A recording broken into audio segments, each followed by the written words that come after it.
Have you ever asked yourself why certain people continually disrespect you?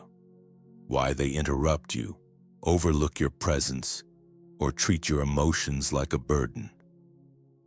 The unsettling truth is that the way others treat you often mirrors the way you treat yourself.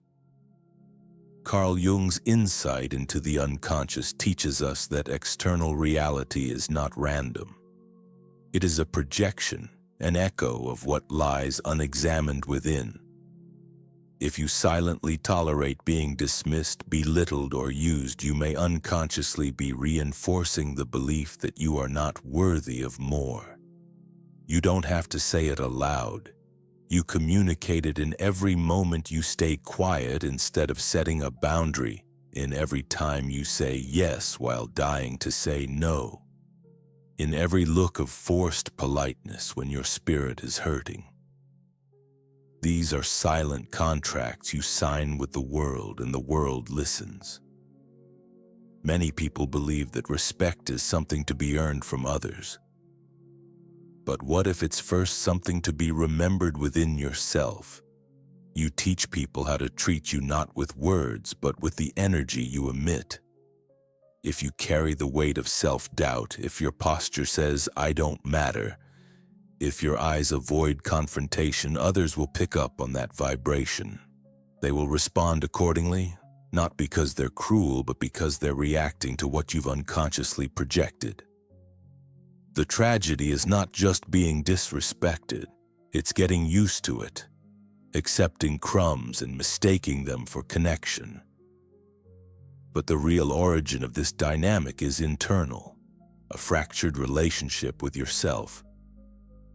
Perhaps you learned as a child to stay small to be safe.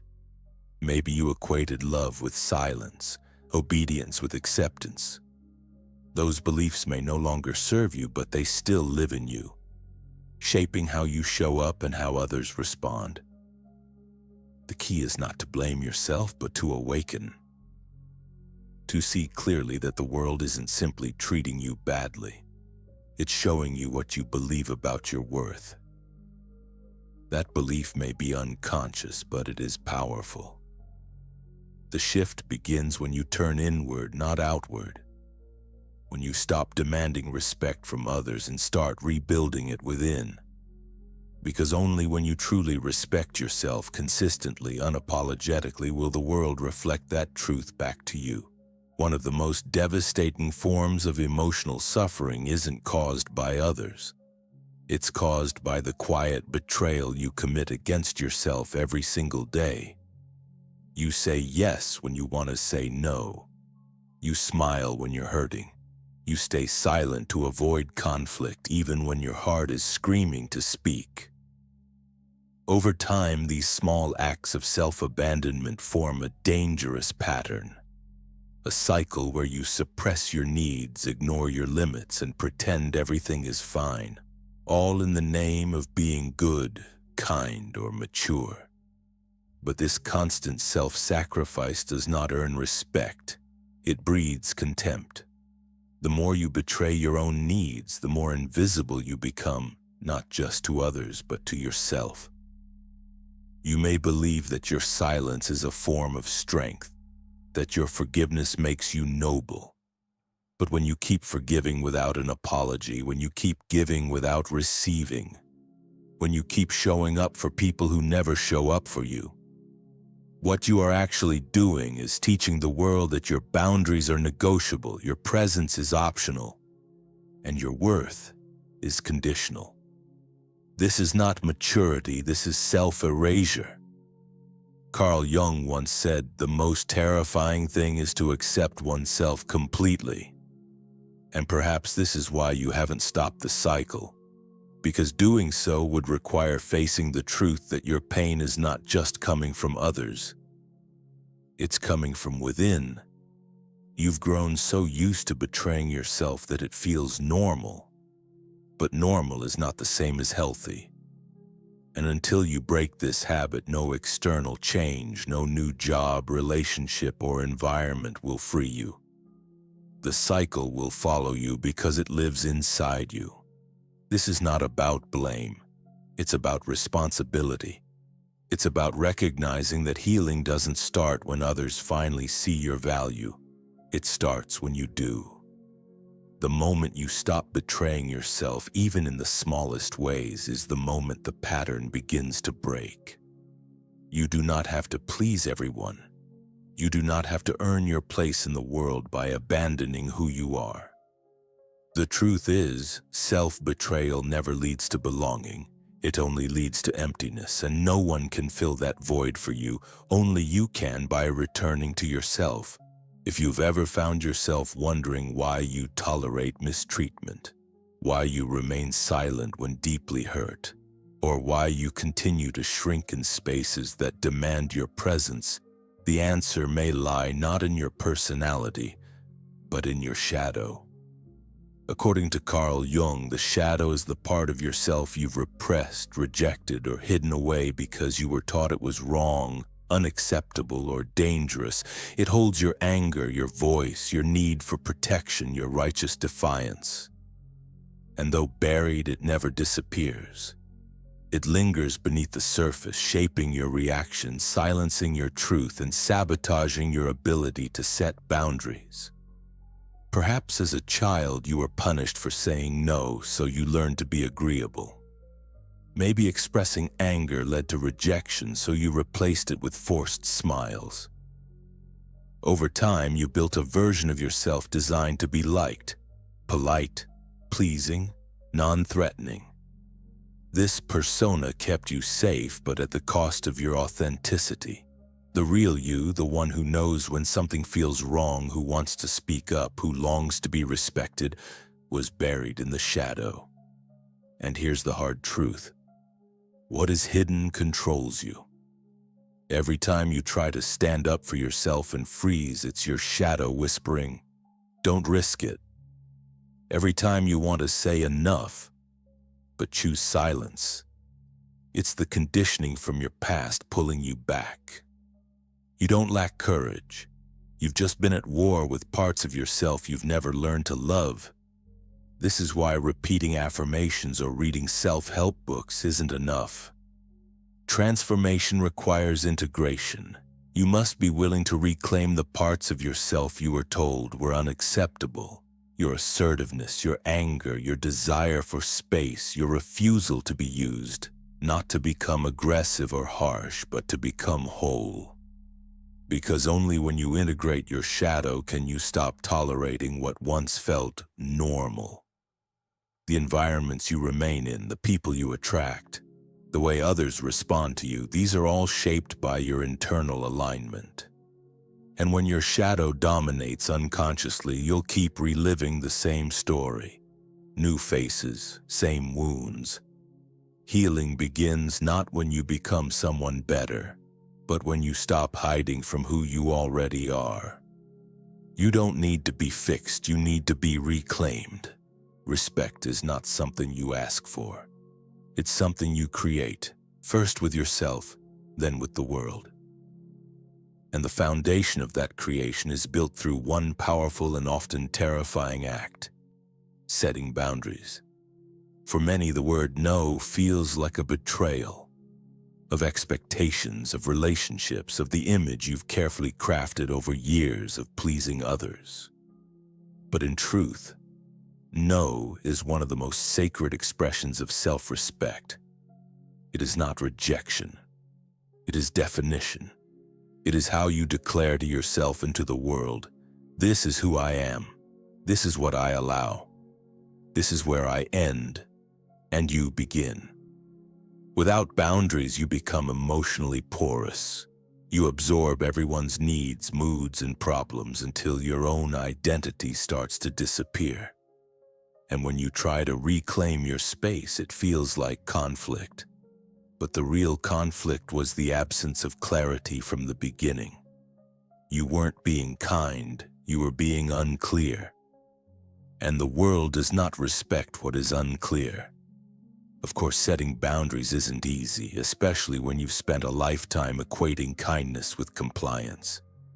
The first time you say no, guilt will surface. You'll feel selfish, cold, maybe even cruel. Not because you are, but because the people around you have become comfortable with your self-erasure. Your limits will expose their dependency on your lack of them, and that can be uncomfortable for everyone. But discomfort is not danger. It is growth. Boundaries are not walls to keep people out. They are bridges to protect mutual respect. When you begin to express what is acceptable and what is not, the right people will adjust. The wrong ones will leave. And that is a revelation, not a loss. Carl Jung reminds us that individuation, becoming who you truly are, requires confrontation. And sometimes that confrontation is not with others, but with the version of yourself that was taught to survive by abandoning your needs. Setting boundaries is how you begin to unlearn that story. So if you want to be respected, stop negotiating your worth. Stop performing politeness at the expense of your peace. Start choosing discomfort over dishonesty. Because every time you say no to what drains you, you say yes to what builds you. And in that moment, respect is no longer a hope. It becomes a consequence. True transformation does not begin with changing your environment. It begins with confronting yourself. According to Carl Jung, the process of individuation, becoming who you truly are, is not about self-improvement in the conventional sense. It's about facing the uncomfortable, buried, and often rejected parts of your psyche with honesty and compassion. It is the act of bringing the unconscious into consciousness, of breaking the silent agreements you've made to stay small, compliant, or invisible in order to be loved. Most people avoid this work because it feels threatening. Confronting your inner world means acknowledging that much of your suffering isn't just something that happens to you. It's something you participate in, often unconsciously. It means admitting that the way people treat you may reflect the way you've allowed yourself to be treated. It requires you to stop blaming others for crossing lines you never clearly drew. And it demands the courage to stop waiting for validation from the outside and start giving it to yourself. This confrontation is not violent. It's illuminating. You begin to see the parts of yourself you disowned. Your voice, your strength, your intuition, your desires. You realize that these aren't flaws to suppress, but facets of your wholeness to reclaim. And when you do, the dynamics in your life begin to shift, not because others changed, but because you did. You no longer tolerate what once felt normal. You stop abandoning yourself for the sake of peace that was never real. But this process is not a single moment of awakening. It is a daily practice, a choice again and again to respond from your truth rather than from fear. To speak when silence would be betrayal. To walk away when staying would cost your dignity. To pause when you want to react. Each moment of self-honesty is a brick in the foundation of your authentic life. Individuation is not about becoming someone new. It's about peeling away everything that isn't you. Every layer of approval-seeking, self-denial, and inherited belief. Until what remains is your essential self, integrated, unapologetic, whole. And only from this place can genuine respect, inner peace, and true connection emerge. The world doesn't need your perfection, it needs your presence. And your presence requires that you finally come home to yourself. Reclaiming self-respect is not about grand declarations or overnight transformations. It's about consistent, practical, and intentional actions taken every day. Many people believe that respect must come from others, but the truth is it begins quietly, inwardly, through how you treat yourself in the smallest of moments. Self-respect is not built by waiting to be seen. It's built by choosing to see yourself clearly, firmly, and compassionately. The first step is learning to listen to discomfort.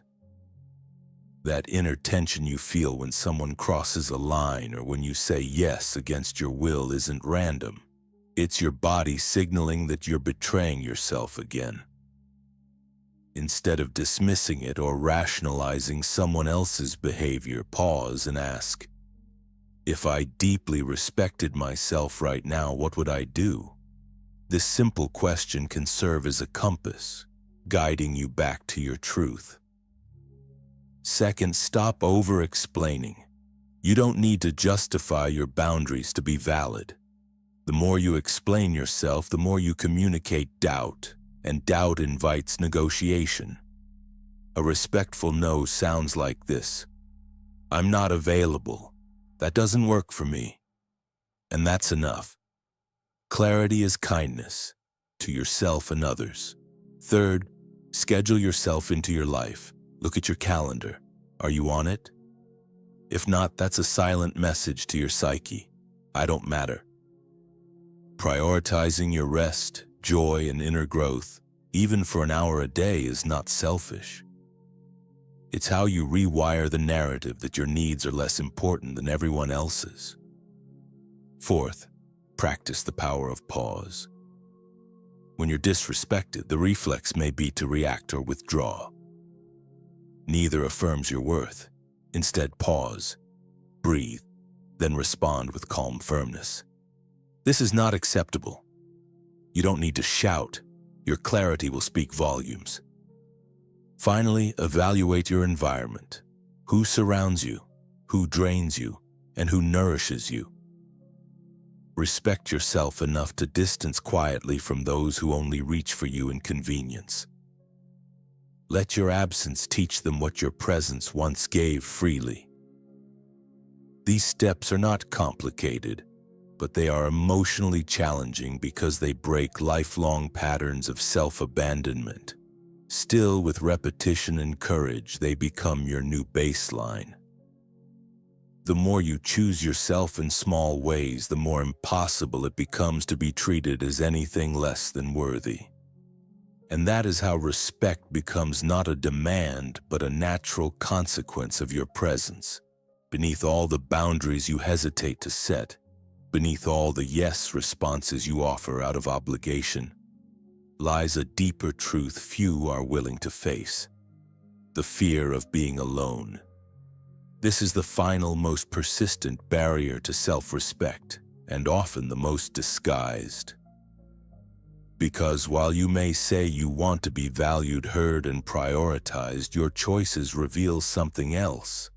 A fear that if you stop pleasing, stop adapting, stop staying silent, you'll be left behind.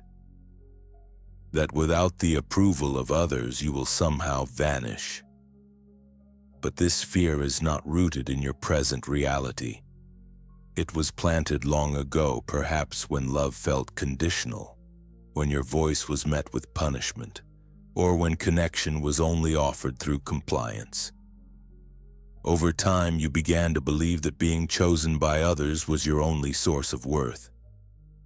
So you abandoned yourself to avoid abandonment. You stayed in spaces that diminished you, mistaking proximity for belonging.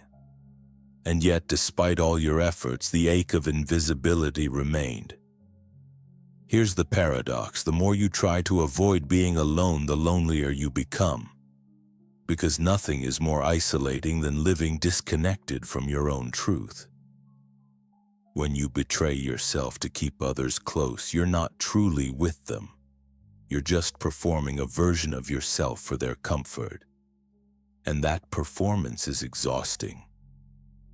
Carl Jung reminds us that what you do not bring to consciousness will direct your life, and you will call it fate.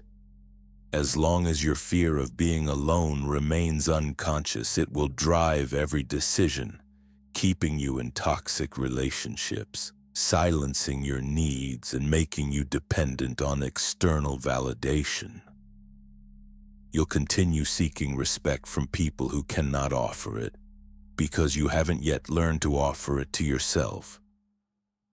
But something powerful happens when you stop running from solitude and begin to embrace it. You realize that being alone is not a punishment, it's a meeting with your real self. It's in solitude that you rebuild your voice, your value, your clarity. And once you feel whole in your own company, you stop settling. You no longer fear losing people who only love the version of you that disappeared for their comfort.